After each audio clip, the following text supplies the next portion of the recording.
Romanos capítulo 14, versos 1 al 8. Dice la palabra de Dios: recibid al débil en la fe, pero no para contender sobre opiniones. Porque uno cree que se ha de comer de todo, otro que es débil come legumbres. El que come no menosprecia al que no come, y el que no come no juzgue al que come, porque Dios le ha recibido.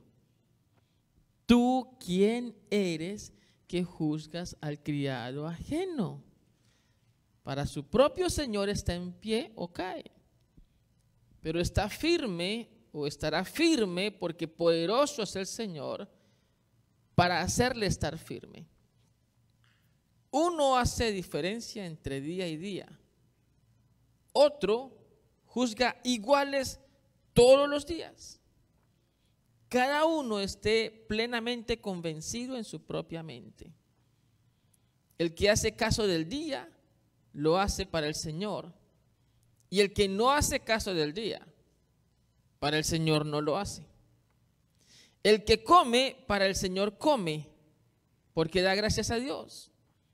Y el que no come, para el Señor no come, y da gracias a Dios. Porque ninguno de nosotros vive para sí, y ninguno muere para sí.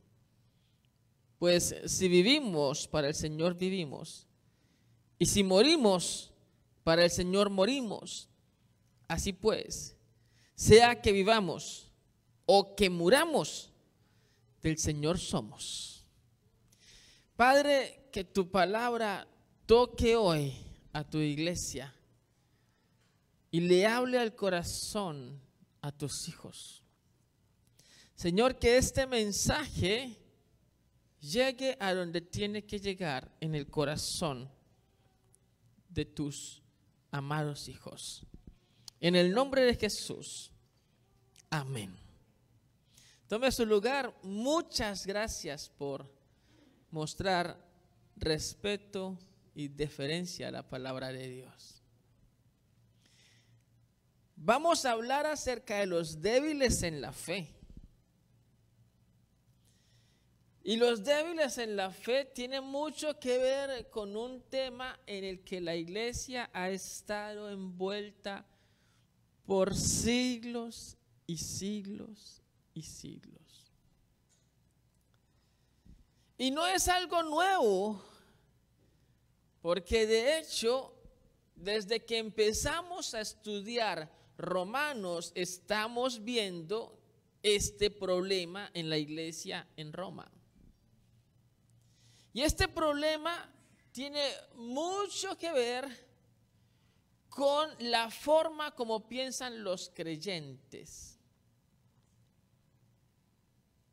Recuerde que había una muy grande discusión en la iglesia.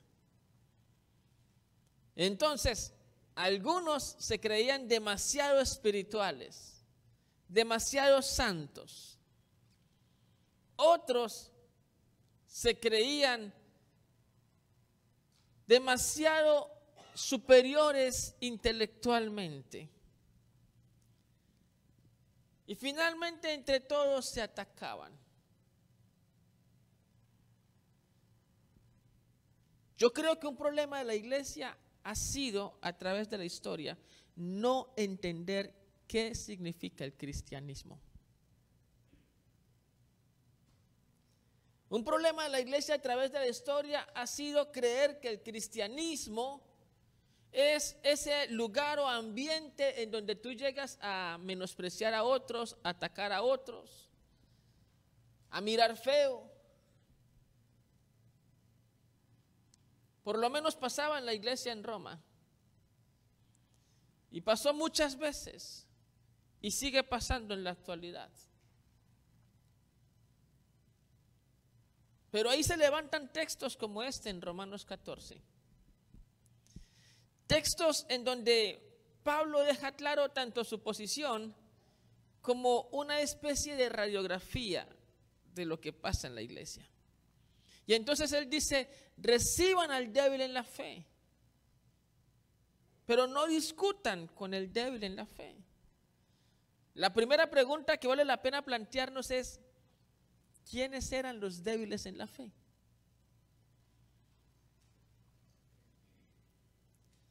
Y para poder responder a esta pregunta, ¿quién es el débil en la fe? Pues tenemos que mirar los ejemplos que Pablo pone. Fíjese los ejemplos que pone. Primero dice, el que come no menosprecia al que no come, y el que no come no juzga al que come. ¿De qué está hablando Pablo? Está hablando de la ley alimenticia que había en la ley de Moisés. Dentro de la ley de Moisés habían determinados animales que no podían comerse. Entre ellos el cerdo, el conejo. No sé si usted ha comido conejo, pues yo no. Dicen que es rico. Pero en la ley de Moisés no se podía comer.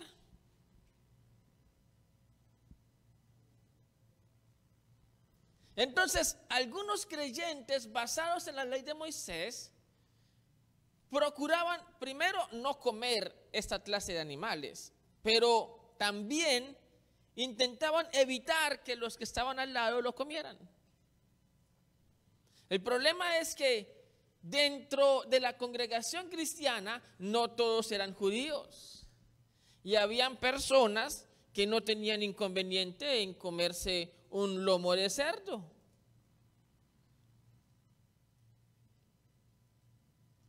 El segundo ejemplo que Pablo pone, él dice, uno hace diferencia entre día y día y otro juzga iguales todos los días. Y entonces volvemos al mismo problema.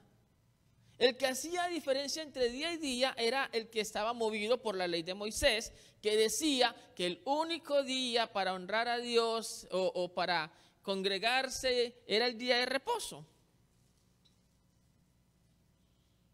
Bueno, claro, la ley de Moisés no decía que el único día era el día de reposo, pero los seguidores de la ley comenzaron a asumir que era el único día. ¿Sí me estoy haciendo entender? Y si no te reúnes en la comunidad de fe el día de reposo, entonces eres pecador. Y el día de reposo es el sábado. Así que en las sinagogas de la época, la reunión para adorar a Dios se hacía sábado. Pero no todos eran judíos. Y los primeros creyentes comenzaron, incluyendo los discípulos, comenzaron a reunirse. Los discípulos, aparte del sábado, los discípulos no dejaron de reunirse el sábado. Pero aparte del sábado, comenzaron a reunirse también los domingos. Porque ese fue el día en que Jesús resucitó. Y luego los gentiles que no tenían nada que ver con la ley de Moisés se sintieron identificados con reunirse el domingo, porque representaba para ellos lo que Jesús hizo, vencer la muerte. Pero los judíos se sentían ofendidos porque ¿cómo vas a reunirte el domingo y no el sábado? El sábado es el día en el que te tienes que reunir, decían algunos judíos. Entonces, tenemos dos ejemplos. El que come se parece mucho al que hace diferencia entre día y día. Es decir, hay las personas que quieren guardar la ley de Moisés de manera estricta y luego tenemos el otro grupo de personas, los que no tienen problema en comer cualquier cosa y no tienen problema en reunirse cualquier otro día. Es decir, son las personas que no están interesadas en guardar la ley de Moisés. Son los dos grupos de personas que Pablo ha ilustrado hasta allí. Y entre los dos, Pablo da a entender que uno de esos dos grupos son los débiles en la fe Y el otro grupo, por contraposición, serían los fuertes en la fe. ¿Cuál es el grupo de los débiles en la fe?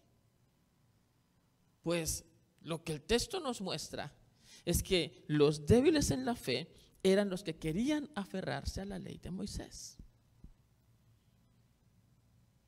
Solo que aferrados a la ley de Moisés pretendían mostrar eso como si fuese una norma de salvación.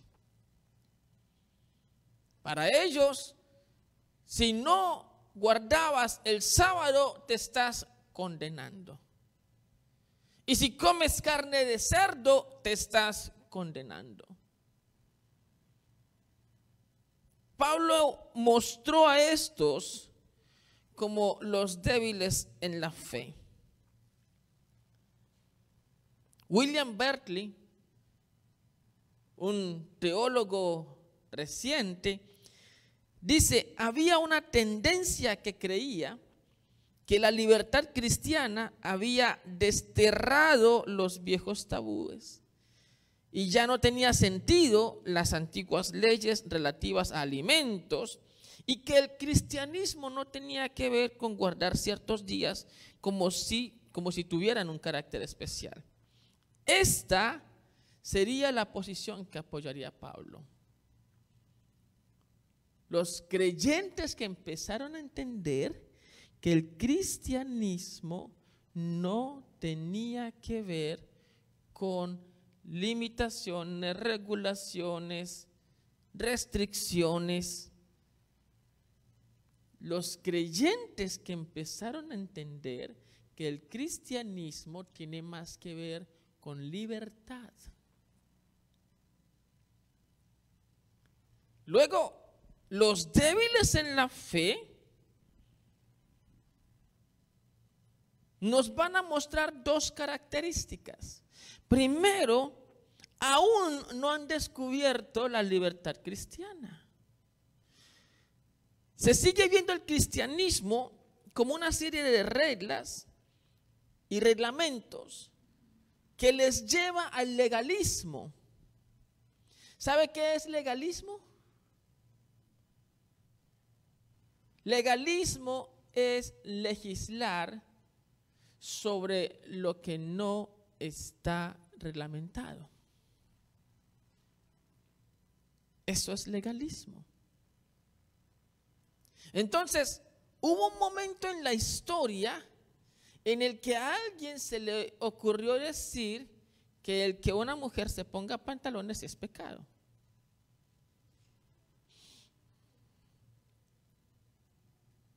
Técnicamente eso no está en la Biblia. Siendo estrictos, eso no está en la Biblia. La Biblia dice que la mujer debe usar ropa de mujer y el hombre debe usar ropa de hombre. Pero si somos bien estrictos, en el escenario bíblico, quien usaba pantalones era la mujer. Y el que utilizaba lo más parecido a faldas era el hombre. Recuerde, las túnicas no tienen nada que ver con los pantalones. ¿Sí me está siguiendo? Entonces, si fuésemos estrictos con las escrituras, pues los que se tienen que quitar los pantalones son los hombres.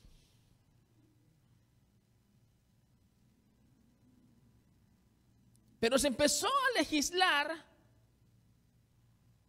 y entonces se formó un movimiento legalista en torno a la manera como se viste la mujer o como se debe vestir la mujer.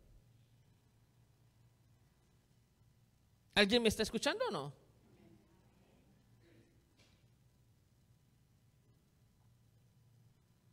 Entonces,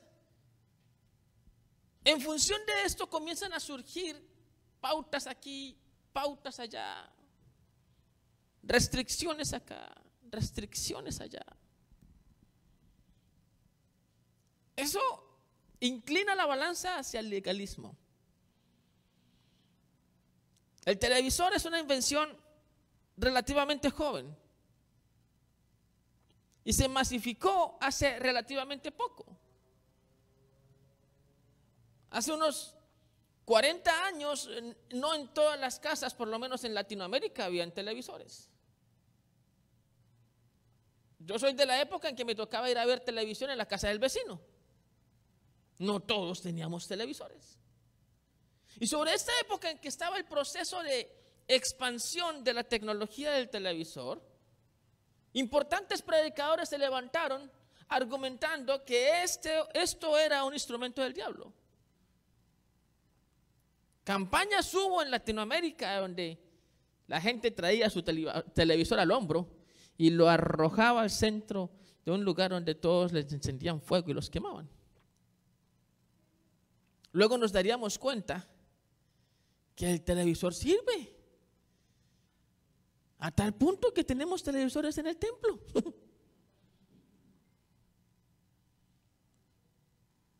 ¿Sí me está escuchando o no? En ese proceso de expansión de la tecnología del celular, todavía hay muchos predicadores y creyentes que dicen que el uso de la Biblia en el celular, eso es pecado. La Biblia hay que tenerla así, en formato libro, escrito así, en hojitas palpables. Pero las llevas en formato digital, eso es pecado.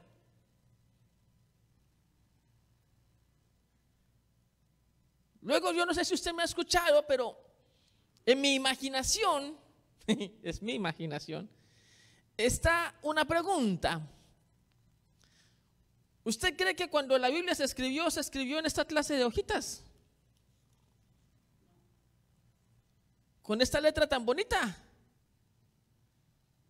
¿Cómo se escribió la Biblia originalmente? Papiro. Más tarde pergaminos. Así que la Biblia no todos la tenían. Eran rollos y rollos y rollos. Y había que ir a una biblioteca por allá sobre el 1300, ya habían bibliotecas donde tenías que ir y no todos podían ir, solo los religiosos podían entrar. Alguien vio eso y dijo, no, la Biblia debería llegar a las manos de todos. Y se inventó la imprenta para poder lograr sacar un formato de la Biblia que estuviera en las manos de todos. Entonces yo me imagino, cuando empezó la Biblia a salir en un formato parecido a este, yo me imagino a uno que otro religioso diciendo, así es pecado. La Biblia hay que leerla en los pergaminos. ¿No se lo imagina usted igual? El que cargue la Biblia así, eso es pecado, porque así no se escribió la Biblia. La Biblia se escribió en rollos. Eso se llama legalismo, porque lo importante no es la hoja, lo importante es la palabra de Dios que está. Hay comunidades en donde les va a ser imposible que esto llegue en formato impreso y tendrán que escucharlo en audio. Incluso les llegará a través de un mensaje de texto enviado a través de un celular. ¿Sí me está siguiendo? Entonces, cuando se creó el legalismo o cuando se profundizaba el legalismo, muchos creyentes amaron las normas impuestas. A muchas personas les encanta que el pastor se pare en el púlpito y empiece a juzgar a otras instituciones o al presidente de turno o a otros pastores. Entonces cuando el pastor empieza a decir, todos son hipócritas, alguien va a decir, esa es la palabra que necesitaba escuchar, aleluya. Ahí sí hay poder. Pero justamente Pablo está diciendo, no contiendas con el débil en la fe. Hay algunas personas que aman las normas, que aman las restricciones, que aman las imposiciones. No contiendas con esa persona, no discutas con esa persona, recíbelo. Pero no pelees con él. Y lo que estamos buscando construir aquí es una clínica del alma en donde amamos al que está buscando que le pongan imposiciones, pero también amamos al que entiende que el cristianismo tiene más que ver con libertad. El débil en la fe aún conserva esa percepción de que la salvación se logra con hechos, con actos. El débil en la fe aún conserva la idea de que se puede acercar a Dios a través de sus propios merecimientos. Por ende, el débil en la fe siente que si está cerca de Dios es porque Él lo merece. Y nadie debe cuestionarle su integridad porque se la ganó a pulso. El débil en la fe está muy confiado en sí mismo, en su propia santidad. Está muy creyente de que cuando vaya al cielo el Señor le va a recibir con una corona con 1,200 gemas o 1,200,000 gemas y con una capa y le va a decir, bienvenido tú que hiciste todo para estar aquí a la diestra de Dios.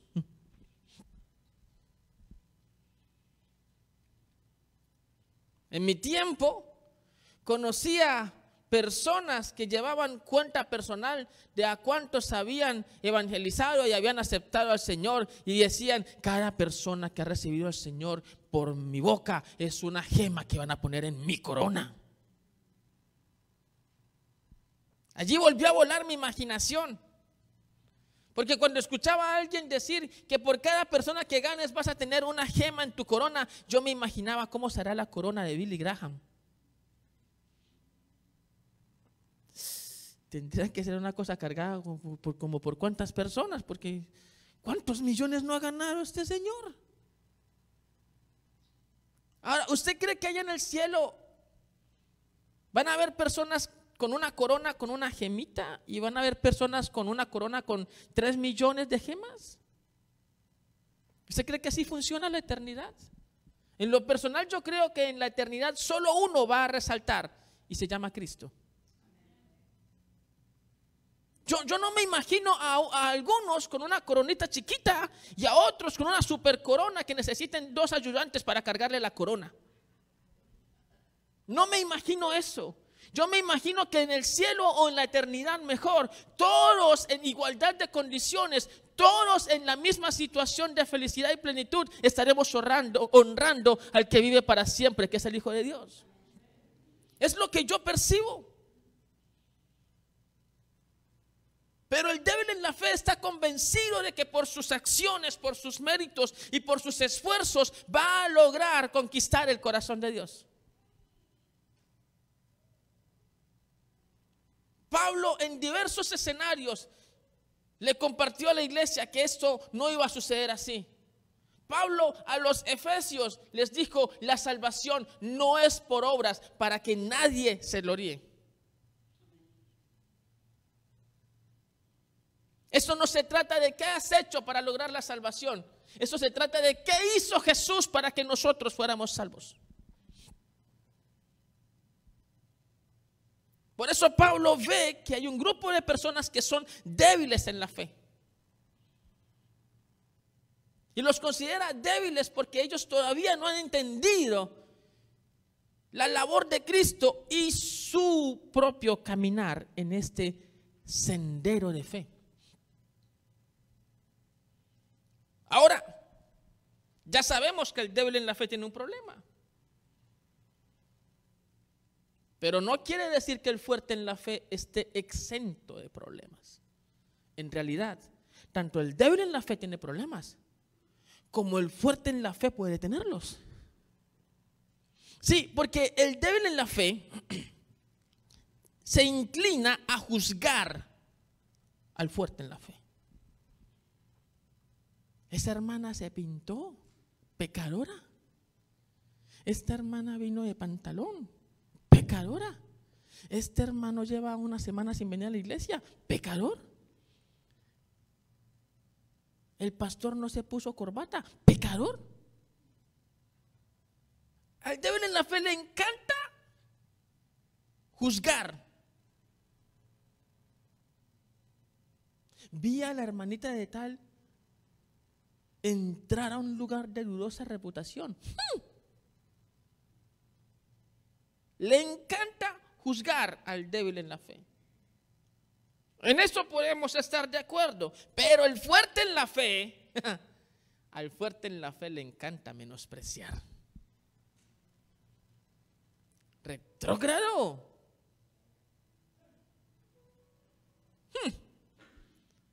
Hay gente que sí no piensa. Es que son como torpes. ¿Qué tienen en la cabeza? ¿Cucarachas o qué? Le encanta juzgar al débil y le encanta menospreciar al fuerte. El fuerte se siente como en una especie de lugar alto desde donde pueden mirar a los pobres ignorantes que no entienden la Biblia como él sí la entiende. El fuerte siente que ha trascendido las Escrituras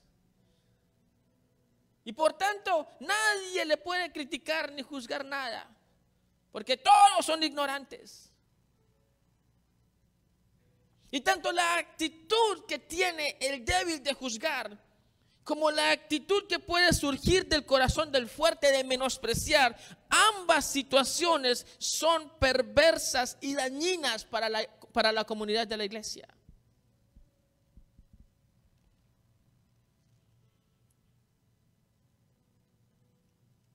Hagamos un recuento de este escenario de los débiles y los fuertes en la fe. La iglesia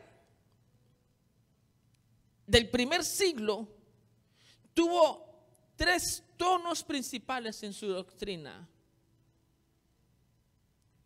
Primero, la iglesia comienza con judíos locales.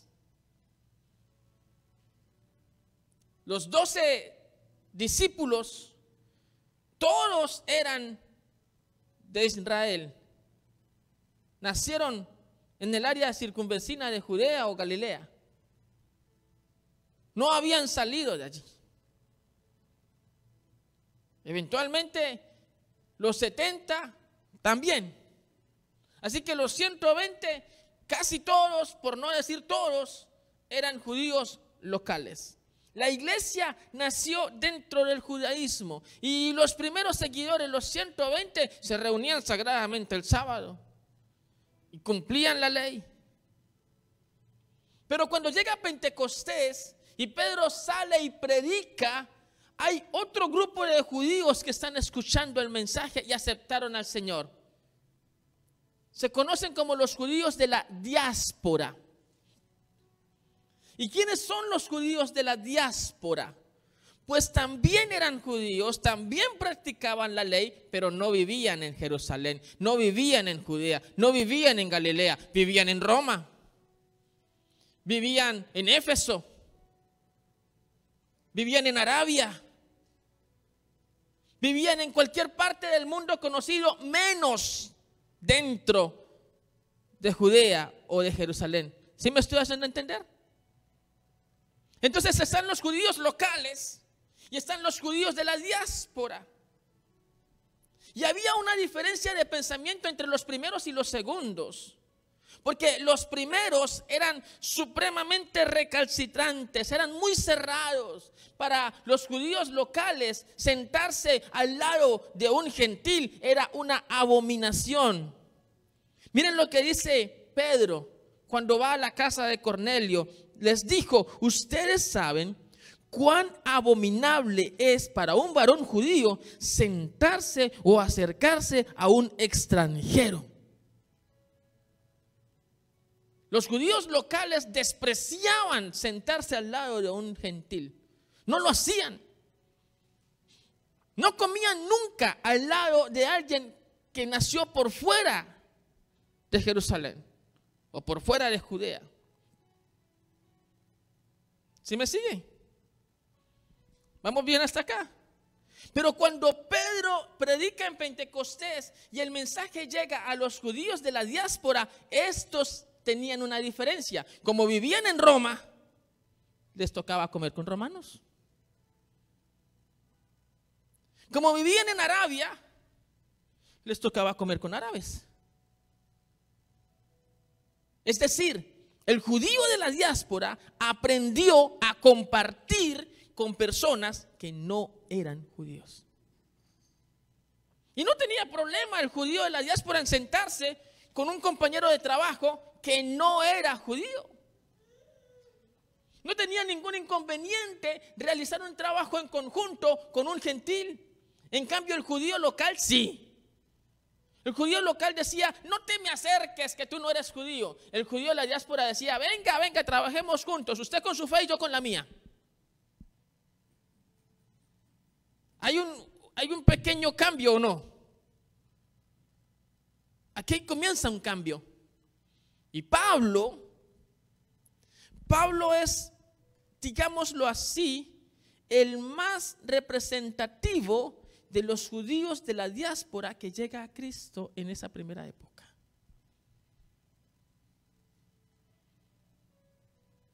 Ya otros habían llegado, porque los 7 diáconos que eligieron en la iglesia al principio, en Hechos capítulo 6, los 7 eran judíos de la diáspora. Es decir, personas que no tenían ningún inconveniente en atender a las viudas griegas, por ejemplo. Un judío local decía: no, a esas mujeres no me las toque, yo no me quiero acercar a ellas. En cambio, el judío de la diáspora decía: claro, ellos también merecen ser atendidas. Entonces, un Felipe o un Esteban eran judíos de la diáspora, nacieron por fuera y no tenían problema Felipe en ir a Samaria y predicar a los samaritanos. No había ningún inconveniente. De hecho, el capítulo 8, versículo 1 muestra cómo la iglesia es dispersada, pero los que se fueron de Jerusalén fueron los judíos de la diáspora. Ellos fueron los que comenzaron a llevar el evangelio a lugares como Antioquía. Y Pablo es uno de ellos. Pablo es uno de esos judíos de la diáspora que acepta a Jesús y no tiene ningún inconveniente en establecerse en Antioquía y allí crecer espiritualmente. Y de allí es seleccionado, es ungido y lo mandan a predicar. ¿Y a dónde va Pablo? Él no va a Jerusalén, él se extiende al mundo conocido. Y sus 3 viajes misioneros son el resultado de que él comenzó a amar a aquellos que no necesariamente eran judíos. Entonces, cuando Pablo empieza a mover la palabra de Dios en medio de los gentiles, llega a una tercera etapa. Recuerde, la primera etapa tiene que ver con una iglesia que no le interesaba salir de los que eran judíos. La segunda etapa tiene que ver con una iglesia que está bien, pues, si quieren aceptar al Señor Jesús, acéptenlo, pero yo no voy a ir a predicar, ustedes vengan. Y en la tercera etapa, Pablo empieza a ganar personas que ya no son solamente judíos, empieza a ganar gentiles. La primera mujer griega que llegó fue Lidia, y ella no era judía. Pero luego empiezan a llegar personas como por ejemplo Apolos, que siendo judío de la diáspora, su ministerio era hacia los griegos. En esta etapa, llegaron los gentiles. Entonces mira, una iglesia que primero consideraba imposible sentarse al lado de un gentil, y de repente dicen, está bien, hagámoslo. Pedro dice, ok, Señor. Luego, esa iglesia que consideraba imposible ir a predicarle a los gentiles empezó a decir, ok, pues hagámoslo. Vaya Pablo, vaya, predique. Y luego una iglesia que consideraba imposible que un gentil se parara a predicar, empezó a entender que los gentiles también podían hacerlo. Y en medio de todo esto, algunas personas se quisieron quedar con lo clásico. ¿Y qué era lo clásico? Lo clásico es que si quieres creer en Jesús, entonces tienes que guardar la ley de Moisés. Pablo dijo, no, ¿por qué? Y fue hasta Jerusalén a pelear esto.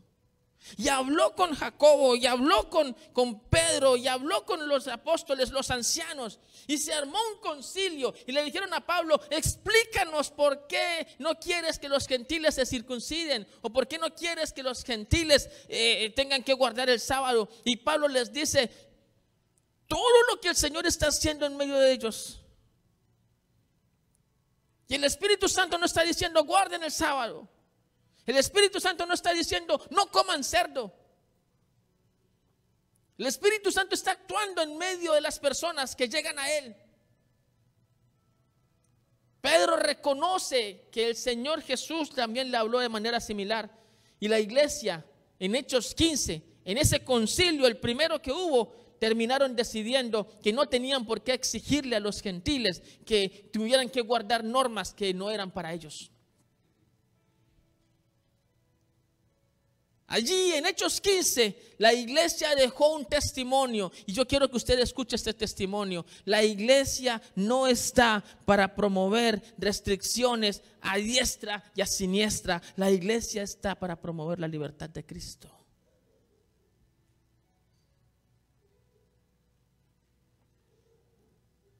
Santiago le dijo a los ancianos en Jerusalén, yo propongo que le digamos a los gentiles que conserven su integridad y se abstengan de comer sangre de ídolos. En lo demás, que el Espíritu Santo se mueva. Así entonces, tenemos una gran diferencia entre la iglesia de Hechos capítulo 1 y la iglesia de Romanos capítulo 1. Mire, la iglesia de Hechos 1 revela a personas que están muy interesadas en que Jesús vuelva pronto, para que establezca su reino y para que derriben a los romanos. Y ellos puedan reinar como judíos. Aleluya. La iglesia de Hechos 1 tiene una fuerte expectativa en que el evangelio es para los judíos. Son más de 500 personas los que testiguaron el ascenso de Jesús, pero pocos de ellos comprendían lo que Jesús estaba haciendo. Este grupo veía a Jesús como su líder, pero no entendía el camino. La iglesia de Romanos 1, ya han pasado más de 40 años, y la iglesia de Romanos 1 es una iglesia que alcanzó al mundo conocido. Salió de Jerusalén, salió de Judea, salió de Samaria y empezó a llegar a lo último de la tierra. Es una iglesia que ha atravesado discusiones, pero en esas discusiones descubrieron el camino que se llama Cristo. Y descubrieron que este camino no se construye a partir de pisar al otro. Lo descubrieron porque finalmente tuvieron que aceptar las palabras de Pablo. El cristianismo no consiste en venir a ver quién es más santo o quién es menos santo. en sentarme con una mirada así como medio, ¿cómo se dice? Global, mirando detenidamente quién se vistió bien o quién se vistió mal. Eso no es cristianismo. El cristianismo no consiste en pretenderme a mí mismo santo, contrario a los demás pecadores inicuos, ateos, incircuncisos, hititas. Eso no es cristianismo.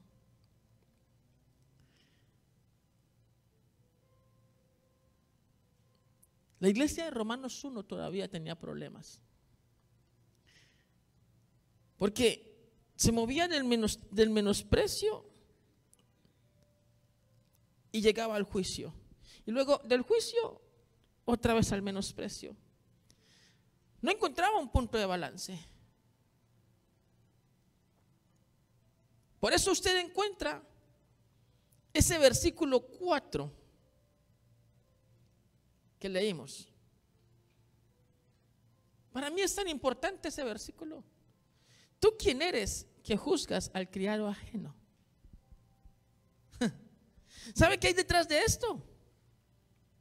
Pablo está diciendo, nadie tiene derecho de juzgar al esclavo del otro. ¿Cierto que está diciendo eso? Nadie tiene derecho de juzgar el esclavo del otro. Pues bien, escuche, porque todos nosotros somos esclavos de Dios. Por lo tanto, el único que tiene derecho de juzgarlo a usted es Dios. Ahora, que no sirva esto como para decir, el único que me puede juzgar es Dios y por lo tanto, no, es que aquí está un tema liberador y un tema de responsabilidad, porque el que te puede juzgar te conoce de verdad. Es que el que te puede juzgar sí sabe qué estás pensando. Yo le puedo decir a alguien que no me conoce, usted no me conoce, usted no sabe quién soy yo. Yo le puedo decir eso. Usted no me puede juzgar, yo puedo decir eso. Usted no conoce de dónde vengo y hacia dónde voy. Yo le puedo decir eso a quien me quiera juzgar, pero no le puedo decir eso a Dios, porque Dios sí me conoce. Sí sabe de dónde vengo, sí sabe para dónde voy, sí sabe qué estoy pensando. Así que el único que te puede juzgar lo hará y realmente tendrá elementos para juzgarte. El problema es que nosotros nos ponemos a juzgar al otro y Pablo te está diciendo, oye, espera. ¿Quién eres tú para juzgar al esclavo ajeno? En una clara alusión de que nosotros somos siervos de Dios, por tanto, es Dios quien nos juzga.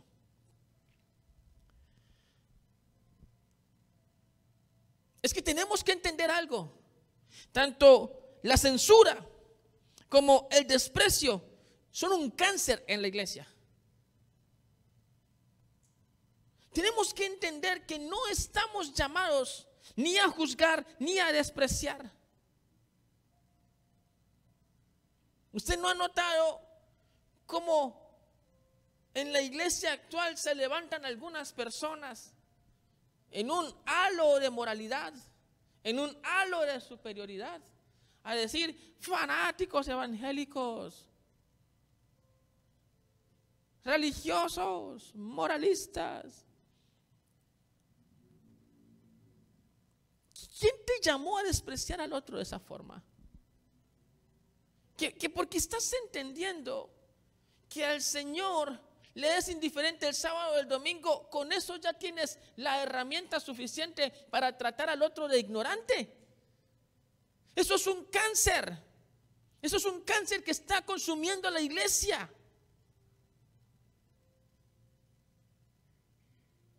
Yo puedo tener absolutamente claro que la iglesia se puede reunir viernes, sábado, domingo o miércoles si quiere. Yo puedo tener absolutamente claro que eso no es un tema de que si no es el domingo entonces nos perdimos todos. Y pese a tener esa claridad, no tengo por qué ir donde el hermano que está preocupado por ello y tratarle de ignorante. No sé si me está escuchando.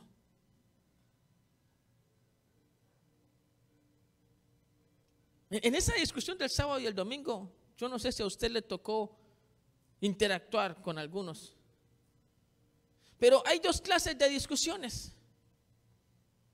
Entonces están los que defienden el sábado, y el que defiende el sábado dice que si no te reúnes el sábado no estás agradando a Dios, porque el sábado es el día que Dios puso para el descanso. Y luego, como el domingo es un día tradicional que viene desde el Imperio Romano, en el que el día domingo se honraba al dios Sol. Entonces el que adora a Dios el domingo en realidad está adorando al dios Sol, y por tanto es un idólatra pecador. Si no se ha encontrado a alguien que piensa así, se lo va a encontrar.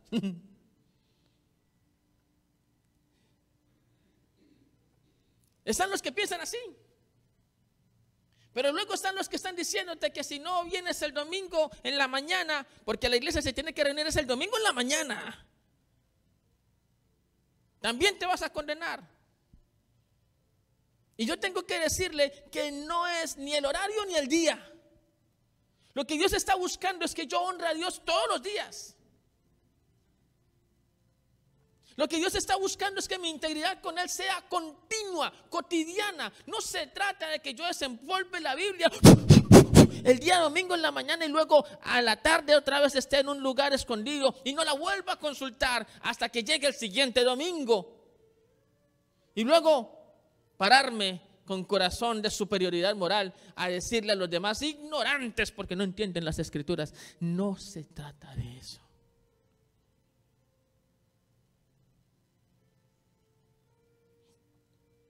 La Biblia no me está llamando ni a juzgar ni a menospreciar al otro. Somos de corriente pentecostal, no sé si usted lo sabe. Y creemos que los dones del Espíritu Santo están vigentes hoy. Creemos que el don de lenguas está vigente, el don de milagros. ¿Hay algún creyente allá afuera que no cree lo mismo? ¿Hay algún creyente allá afuera que cree que el don de lenguas o el don de milagros o el don de la profecía fueron usados en un momento específico y particular de la historia de parte de Dios para fortalecer la iglesia, pero ya cumplieron su don, ya cumplieron su objetivo y ya no están vigentes? Esos creyentes se consideran a sí mismos como cesacionistas. Y normalmente no son pentecostales.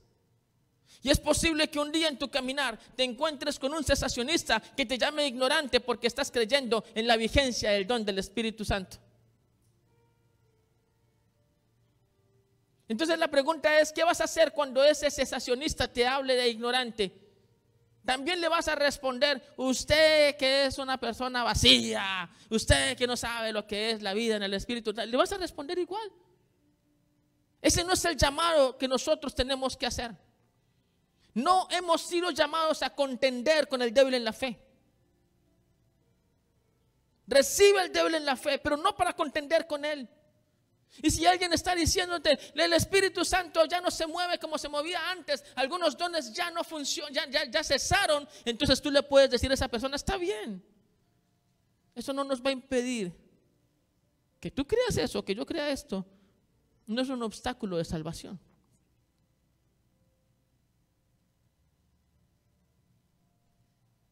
No sé si me está entendiendo. Pero no fuimos llamados a crear peleas y discusiones mientras otras personas allá están necesitando un mensaje de salvación. Allá afuera hay personas que están necesitando escuchar que Cristo les ama. Y nosotros acá enfrascados en debates que nada tienen que ver.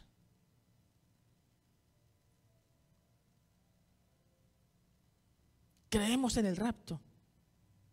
Creemos que Cristo viene por su iglesia antes de la gran tribulación. Somos pretribulacionistas. Allá afuera hay algún creyente que es posttribulacionista, es decir, cree que no va a haber rapto. y cree que la iglesia le va a tocar enfrentar la gran tribulación. Y de pronto te lo encuentras en el camino y el post-tribulacionista va a mirarte y te va a decir: usted si no sabe nada, ¿no? Usted no entiende la Biblia. Y tú, movido por tu sentimiento de vanidad, vas a responderle: el que no sabe es usted. El bruto aquí es usted. Ese es el llamado al que la Biblia nos está abocando. Ese es el llamado al que nosotros estamos establecidos, a pelear por esos temas.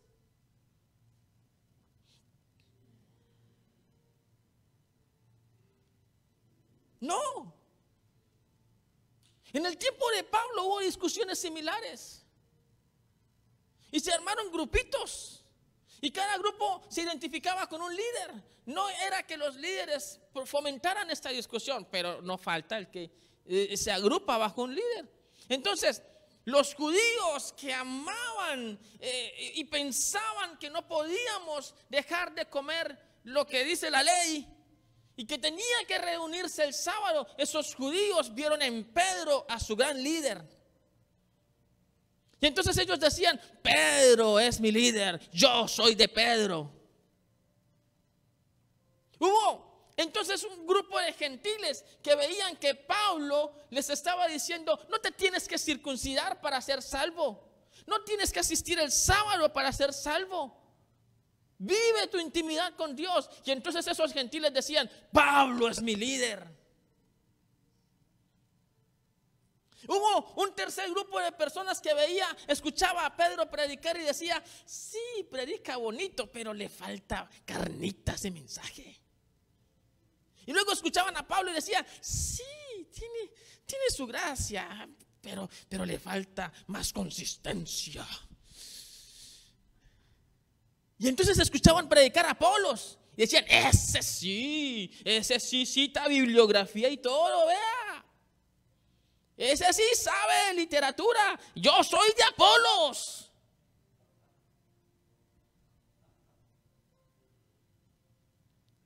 Y luego había un cuarto grupo. Un cuarto grupo que decía: yo no creo en la autoridad de nadie. Todos los hombres son pecadores. Maldito el hombre que confía en el hombre. Yo soy de Cristo. Y entre los cuatro grupos, les recuerdo, ni Pedro, ni Pablo, ni Apolos estaban provocando esta discusión. Eran los seguidores. Y entre los cuatro grupos se encontraban y se agarraban de las mechas. Es que usted es un bruto, es que usted es un torpe, es que usted no sabe nada. Es que usted es un moralista, es que usted es un legalista. Y a Pablo le tocó escribirle a la iglesia en Corinto y decirle: escuchen, yo sembré y Apolos regó, pero el crecimiento lo da el Señor. Somos un solo cuerpo. Uno solo. Esos debates pueden pasar a un segundo plano. Yo me puedo sentar con alguien que piensa distinto a mí a la luz de un cafecito y conversar entre risa y risa. Y yo pienso así, tú piensas así. Pero entrar a insultarnos porque pensamos diferente. La iglesia no fue llamada a eso.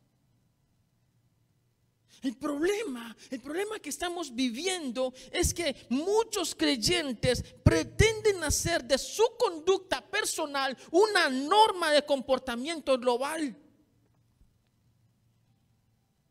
El problema es que llega un creyente y piensa comer uvas, eso no es lo que está en la Biblia. En la Biblia lo que está es vino, así que esto es una farsa, tomar jugo de uvas en la cena.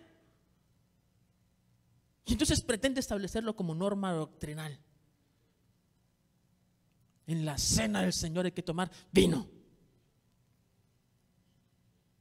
O llega otro y dice: no, vino no, solo jugo de uvas. Mire, no se meta en camisa de 11 varas. Jesús tomó vino. Era vino lo que estaba tomando Jesús el día en que estableció la cena.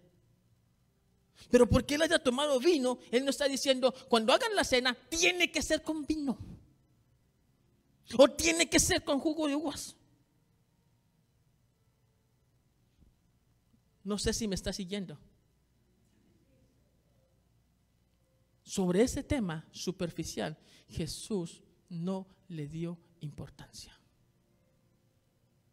Porque no estamos llamados para esas discusiones superficiales. Hay temas más importantes, como mirar que otros lleguen a Cristo.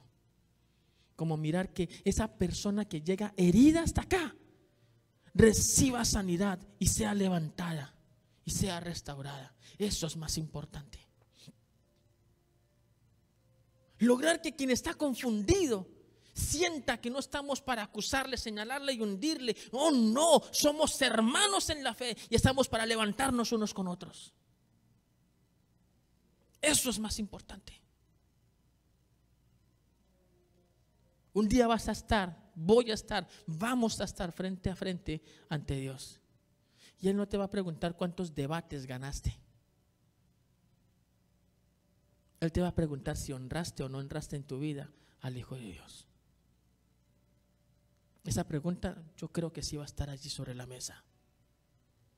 ¿Honraste o no honraste al que dio su vida por ti?